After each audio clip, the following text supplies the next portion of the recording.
Le président tanzanien s'interroge sur les kits de coronavirus après un test animalier. Le président Magufuli affirme que les tests se sont avérés défectueux après que des échantillons de chèvres, de moutons et de pattes ont été testés positifs pour le Covid-19. Le président tanzanien John Magufuli a qualifié les kits de dépistage du coronavirus importés de défectueux, affirmant qu'ils avaient donné des résultats positifs sur des échantillons prélevés sur une chèvre et un patte. Magufuli a fait ces remarques lors d'un événement à Chato, dans le nord-ouest de la Tanzanie, dimanche. Il a dit qu'il y avait des erreurs techniques avec les tests. Le président, dont le gouvernement a déjà suscité des critiques pour avoir été secret au sujet de l'épidémie de coronavirus et a déjà demandé aux Tanzaniens de prier le coronavirus, a déclaré qu'il avait demandé aux forces de sécurité tanzaniennes de vérifier la qualité des kits. Ils avaient obtenu au hasard plusieurs échantillons non humains, y compris à partir d'une patte, d'une chèvre et d'un mouton, mais leur avaient attribué des noms et des âges humains. Ces échantillons ont ensuite été soumis au laboratoire tanzanien pour tester le coronavirus, les techniciens du laboratoire étant délibérément inconscients de leurs origines. Des échantillons de la patte et de la chèvre ont été testés positifs pour Covid-19, a déclaré le président, ajoutant que cela signifiait qu'il était probable que certaines personnes ont été testées positives alors, en fait, ils n'ont pas été infectés par le coronavirus. Il se passe quelque chose. J'ai dit avant que nous ne devrions pas accepter que chaque aide est censée être bonne pour cette nation, a déclaré Magufuli, ajoutant que les kits devraient faire l'objet d'une enquête. Samedi, Magufuli a annoncé qu'il avait passé une commande pour un traitement à base de plantes pour le coronavirus vanté par le président de Madagascar. J'ai déjà écrit au président malgache et nous allons bientôt envoyer un avion pour aller chercher le médicament afin que la Tanzanie puisse également en bénéficier, a-t-il dit. Le remède à base de plantes, appelé Covid organique, c'est préparé par l'Institut malgache pour la recherche appliquée, est fabriqué à partir d'Artemisia, une plante cultivée sur l'île de Madagascar dans l'océan Indien. Malgré l'absence de preuves scientifiques, le président malgache Andry Rajoelina a affirmé que le remède avait déjà guéri certains malgaches du Covid-19. Les enfants qui retournent à l'école ont été tenus de le prendre. Source, Agence Nouvelle, Al Jazeera. Regardons son discours.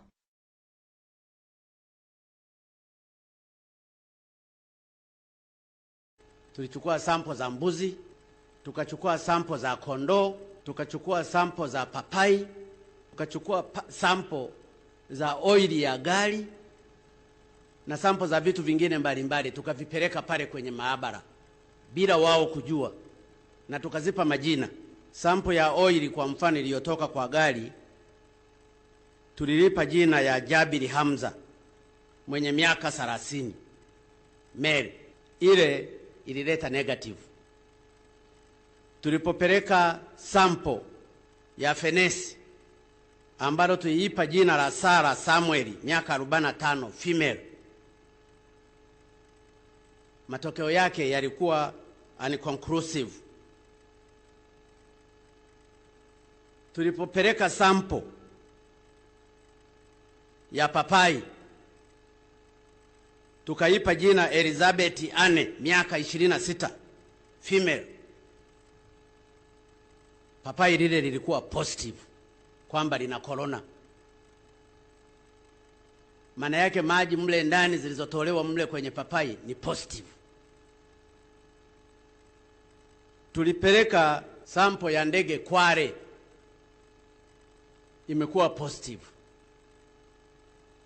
Tumepeleka sungura, ikawa determinant. Tumechukua mbuzi, akawa positive.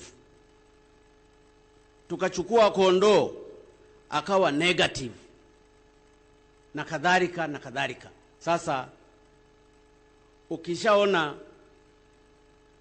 umepeleka sample ukamwambia huyu ni binadamu, halafu ikaji ikaletewa positive kwamba ina corona, maana yake labda mapapai yote yale nayo yangewekewa isolation.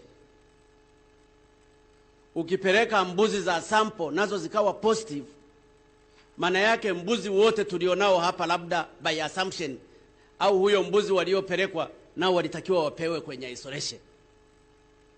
Ukipeleka fenesi likawa positive, makamasi yake yale ambalo tuliyapa jina la Elizabeth, maana yake Elizabeth fenesi, nayo mafenesi yalitakiwa yawekwe isolation.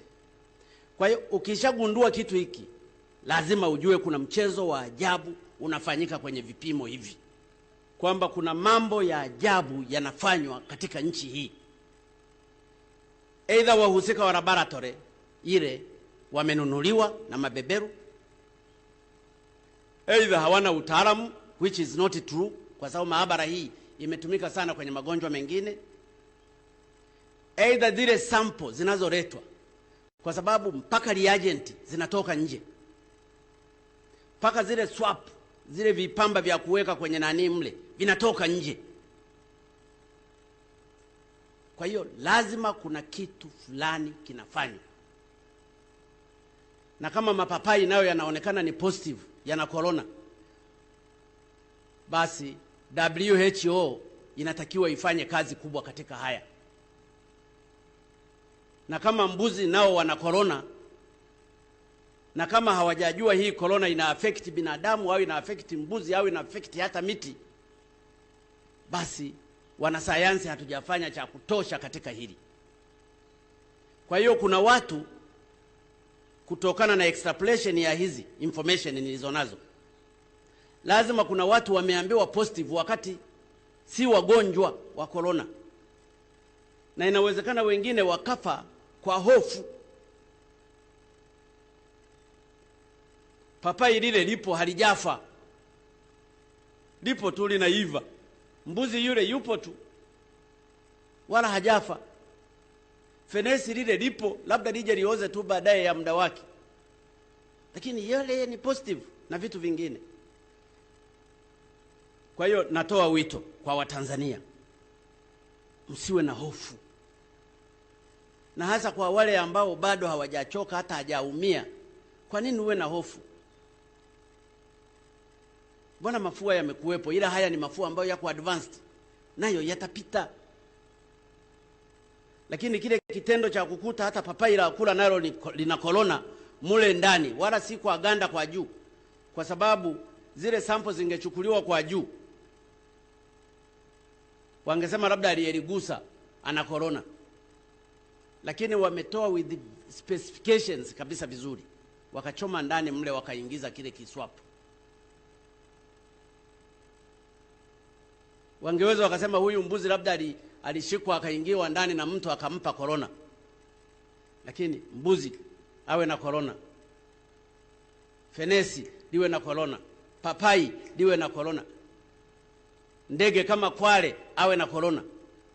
Ni lazima pawe na maswali mengi ya kujiuliza sisi kama Watanzania, lakini na dunia na Afrika nzima lazima ijiulize vizuri katika tatizo hili la ugonjwa, kwamba kuna kitu fulani ambacho inawezekana hakijaeleweka kwa Watanzania na kwa wanasayansi, lakini inawezekana hata duniani hawajakielewa. Lakini natoa wito kwa wale wanaotumia vifaa hivi, hasa katika Afrika, wachukue sample za wanyama, wachukue sample hata za kitu kichochote, hata liukuta, hata mjusi, wachukue anything, watakuja kuprove haya ninayoyazungumza. Mimi ni mwanasayansi, ninajua ninachokizungumza, na kazi hizi zimefanywa na watu ambao they are really qualified. Kwa hiyo nairudia kuwaeleza Watanzania, bado tuko kwenye elementary stage, tusipaniki, tuendelee kuchapa kazi, uzalishaji uendelee maradufu zaidi, tusitishane, na wanasiasa waache kuitumia hii kama agenda, haitawasaidia. Lakini Watanzania tusikubali kutumika. Corona haiko Tanzania tu, iko kila mahali, iko Marekani, iko Uingereza, iko Uholanzi, iko Sweden, iko everywhere, iko Japani, iko China, iko kila mahali. Sasa wasitumie hii kama base. Kwanza huu ugonjwa wala haukuanzia hapa. Watanzania tusimame imara, tushikamane, tumtangulize Mungu wetu, tuchape kazi, tusiogopane, tusaidiane ili tatizo hili tuondoke.